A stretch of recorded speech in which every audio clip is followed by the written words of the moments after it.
So good morning, everybody. It's a little dark in here. I don't know why, what happened, what's going on, but there was a snowstorm. That's why I had to put my sunglasses on because I couldn't drive because it hurt my blue eyes. Well, I'm having trouble seeing. It's a little dark in here, but I think sitting next to me, on the left is the beautiful and vivacious hashtag Miss Kira. And to my right, in the other glasses, is Uncle Randy. Got to push them up a little bit. There we go. Oh, they disappear when you... no. Anyway, we're having fun. We're having fun with the 18 plus 1. Miss Kira steps into golf. And we're, again, evolving this whole concept about what it takes to invite somebody to come into the world of golf. The LPGA started this back on August 28th. And Miss Kira became very, very excited about that. I am very excited. Have you learned anything along the way since this time? Yes, I want to go. I wish it wasn't winter time so I could go hit some golf balls. I guess carpet putting will suffice. Yeah, right now. It's amazing how you think when you're living in Wisconsin, the carpet putting is as much fun as playing a game of golf. But anyway, a year ago, carpet putting was not in Miss Kira's even thought process. Nope. Golf was not, and I had done a horrible job of even inviting her to play golf. It took me a year for him to finally start teaching me. It wasn't even in our conversation. And hey, I always would be like, "Hey, can you teach me?" And you'd be like, "No." Anyway, Miss Kira had a background in dance and in snowboarding and professional photography. Yep. And it just that golf wasn't really something she's ever introduced to. So anyway, getting to it, what happened was that the LPGA came out with the hashtag invite her, and I said, well, let's call up Nadia Allen of the LPGA because she had just done a PR release and find out if they'd be interested in this 18 plus 1 series that we're doing leading up to the PGA show in January, where we're going to do the last 4. After the PGA show, we're going someplace. Where are we going, Miss Kira? We're going out west. Miss Kira wants to go see the Waste Management tournament and go to the 16th hole to participate in that little event, church-like event that they have. Well, there. You know what? We can also spend time with Dave. Dave will be there. That's right. Chef Dave's going to be there. Let me adjust my glasses just a little bit here. You know, mine are my hair's in my. I know. Anyway, today we're going to be talking about private clubs. Episode 8. And not that there's a lot to learn about that, but there are different places where you can go play golf. Private clubs are one of them, or called country clubs, and they have been around a long time, for years, hundreds and hundreds. No way. And Get hundreds out of town. Of years. They have been, and they were originally started by manly men. I'm going to change it. Oh, my goodness. I got a headache. I think this is a better look now. I know. And you don't have to wear a hat on a golf course. But anyway, history of golf goes back even to the time of Mary Queen of Scots. There were some golf courses that were being created. And weren't women not supposed to be on those courses? Well, there is that little... scenario Men's only golf supposedly what it stood for was gentlemen only, ladies forbidden. So I couldn't have played back then? Not so much. No. I'd only be forced to carpet putt. Well, carpet putting, yeah. But anyway, the game was started in a lot of different little history here. Could have been started in Holland from a game that they actually played on ice. Really? Yeah, actually. I never knew that. Could be a history of shepherds in their fields. They got bored watching sheep, so they went and got a twig and some acorns and knocked it into a hole. And a little history on the golf hole that's in the greens today. Oh, look, if you do that. You're going to get a headache now. The golf hole itself is only 4 1/4 inches wide. Did you know that? I did know that. Yeah. Somebody was a good mentor on that part. I did. I did know about it. And that's just a historical measurement. That came from basically tile that was in the fields where the guys were knocking their acorns into a hole. They found some tile, and that's really the history of why it's 4 1/4 inches. Nothing scientific about it. The golf ball can fit in there, and you can actually get 2 golf balls in there, but you only play with 1. So anyway, what's a private club? Private club is mostly were started by men. Today they've been really evolved into both men and women.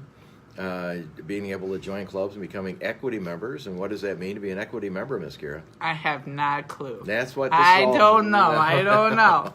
Okay, so you explain to our viewers that are watching us. So most people, when they start playing golf, are going to go to a park district, like we talked about last time. You're going to feel embraced and loved by the pros.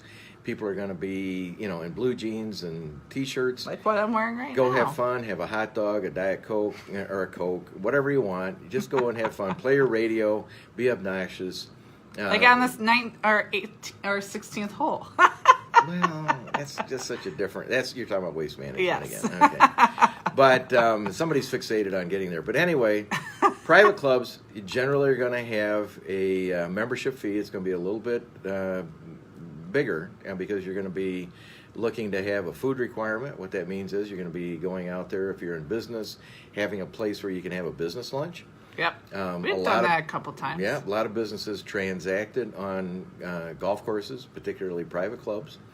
And that's what the whole hashtag Invite Her is about, is the world of golf to be inclusive so that women can feel that they can participate in the world of business and recreation and just having fun, but on the same level that men have. And to grow the game of golf, because the game of golf wants women to enjoy being part of it, and we want to embrace women coming to it, in today's culture. Right. But private clubs, you do have to pay a little bit more. Typically, private clubs, you're paying for everything. You're paying for the clubhouse upkeep as a group. Typically, clubs are going to have about 300 members if they're lucky. Wow. They're going to be paying fees of, maybe an initiation fee could be $2,000. Wow. Some of the fees, private clubs in Japan run into the millions. Wow. But in the United States, you can have initiation fees be $100,000. And there might be a waiting list for around big metropolitan areas. It's like the country club in Geneva. That's all the members have to say yes, otherwise you can't get into the club. That is a rumor. That's a rumor. No, we don't know. We're not members there, so no. we a lot of different membership, like what she's alluding to. What we learned this summer is that the members there, if you want to join there, you can't have a no vote. You better know everybody, and they better like you. You bet, yeah. Yeah, but otherwise you're not invited to the club. That's right, and that golf course has a history stretching back into the 1890s. Wow. Janesville Country Club here in Wisconsin has a history of. Isn't it the oldest country club in Wisconsin? It could be one of them. Yeah, I'm doing some research on that. A lot of them were built in the 1890s, even 1880s. But there are courses down in northern Illinois that were built in the same era. Wow. So golf began even with Shinnecock Hills, past year where the U.S. Open was held, was in that genre of 1880s, somewhere in there. So that's when it began. But today, the way golf courses are maintained, it takes a lot. It takes anywhere from $500,000 to $1 million a year just to mow the grass. So if you're not supported by a community through taxes and you join a country club, all the members have to pay for the grass to be mowed and all of the weed killers and the herbicides, pesticides, the sand traps to be raked and drained and greens to be aerated. And generally country club members want to have some of the finest greens to play on, some of the finest sand. So constantly they're unless it's snowing. Well, snow. Go south. Which we are doing in less than 50 days. Yeah. So we're heading south. Yeah. So as you grow into the game, Miss Kira. Yep. You joining a private country club is something, that you want to take a look at once you understand the game of golf a little bit. I have an idea of a club I want to join. Which one? It's right by my house. Oh, yeah? We're all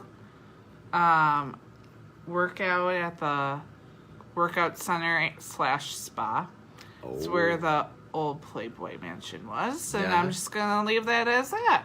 The old Playboy Mansion. Well, the old Playboy Club. My bad. Yeah, Playboy Club. And actually, here in Lake Geneva, it is called Grand Geneva. It is. It's a spectacular facility. It is. It is. It's a great place. So that is a place that you can join. That's really not a private club. That's sort of a semi-private within a.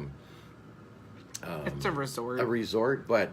What we found out about that in doing our research there is that they are willing to work with people that want to join based upon you sort of come together on a contract.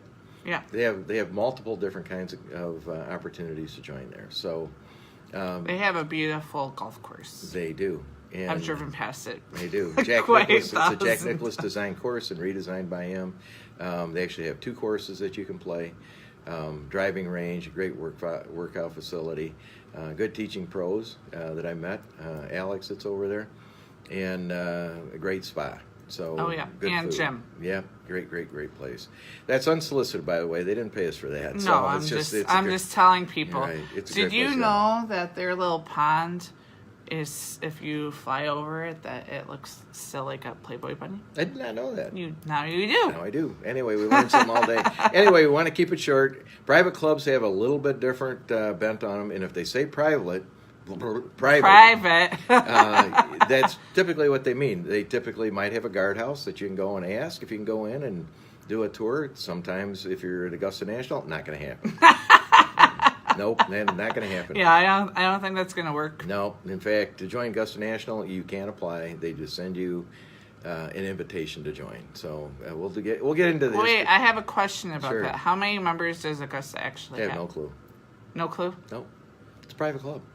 I know, but I'm just curious. You're going to have the Masters Police come after us. I am just curious. I don't know. I really don't know. Everybody check out our podcast tonight, Happy Hour Golf Show.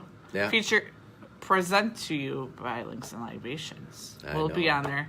Little Timmy's down in Florida. Nope. Tonight's going to be... I always said Little Timmy's in Florida right now, so he's not here. He's all warm. Yeah. Enjoying that snow. I know. Tonight we're going to have a big announcement about our new magazine that's going to be coming out in March. So I thought you were talking about the new magazine that's coming out. It will be out next Friday. Links and Libations? Next Friday. Next Friday. Is it next Friday? Yep. No, I think it's in 2 weeks. Nope. Day after Christmas. No. Yeah. No. People have to get ready. You always tell me on the 25th, people start planning their buddy trips down south, so we have to do it before then. And Christmas Eve is on a Monday, so it's Friday. What do I know? I'm the publisher. I have no idea. I'm just the layout designer. Anyway, I guess my day is the way it is. Anyway, for the beautiful hashtag Miss Kira 18+1, this has been about private clubs. I don't know what the next episode's about. It's about something. We are Take it day by day. Just come back. You're going to hear a lot about, in the coming days, about getting some lessons and actually go playing and how to get a buddy trip. If somebody wants to help be my mentor, the position, we can have another associate. Randy. I got fired. No, you did not get fired. I'm just putting it out there. If you're a part of the golf community and you want to help me, wink, wink. What poor Miss Kira is alluding to. Get me out of here. We'll just leave it as that. She has a desire to meet somebody on one of the tours that would possibly take up and I'll resign as being her mentor if somebody would fall into that category that has a PGA card, a web.com card. Well, you know that. Plays on tour, and strategic introduction could be made if we have, some of our on-air personalities, if we're all together, that'd be great. Randy? Nope. Randy? Nope. Well, I'm going to sign off. Get yourself out of this one, Miss Kira. I'm going to sign off. Everybody. All she does is look at the inventory every weekend No, very I closely do on not. a Sunday. I think I like that one. I think I like... There's no golf until the new year now. She's very sad. No, She's I'm had not. to go back and look at replays. No, I'm going to start watching more football because the playoffs are upon us. College football's over with. I'm going to be very nice right now and just leave this go. Okay. Everybody have a great week. There's somebody on tour she wants to really get to know.